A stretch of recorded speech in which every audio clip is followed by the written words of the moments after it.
நடிகர் அஜித்தின் தாயார் இயற்கை எய்தியிருக்கிறார்.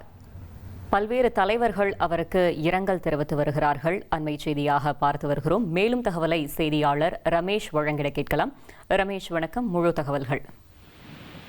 நடிகர் அஜித்குமாரின் தாயார் மறைவுக்கு அரசியல் கட்சி தலைவர்கள், திரை உலகினர் இரங்கல் தெரிவித்து வராங்க.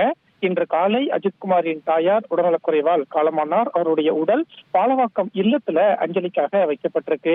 இந்த நிலையில தான் அரசியல் கட்சி தலைவர்கள், முன்னாள் முதலமைச்சர்கள் அஜித்குமாரின் தாயார் மறைவுக்கு இரங்கல் தெரிவித்து வராங்க.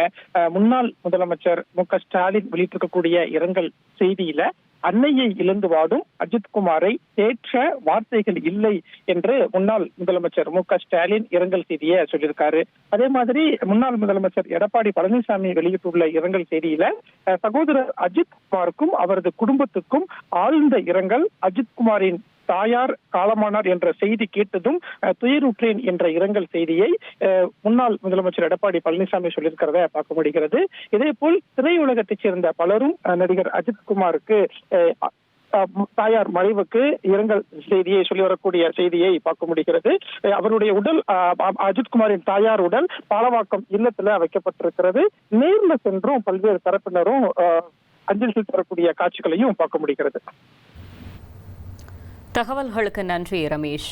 நடிகர் அஜித்தின் தாயார் மறைவிற்கு முன்னாள் முதல்வர்கள் ஸ்டாலின், இபிஎஸ் ஆகியோர் இரங்கல் தெரிவித்து வருகிறார்கள். அது மட்டுமின்றி பல்வேறு திரை பிரபலங்களும் இரங்கல் தெரிவித்து வருகிறார்கள். இனி செல்லும் இடமெல்லாம் செய்தி. தந்தை டிவியின் வாட்ஸ்அப் சேனலை ஃபாலோ பண்ணினா செல்ல இருக்கும் இடமெல்லாம் செய்தி. இதோ QR கோட், இப்பவே ஸ்கேன் பண்ணுங்க, ஃபாலோ பண்ணுங்க.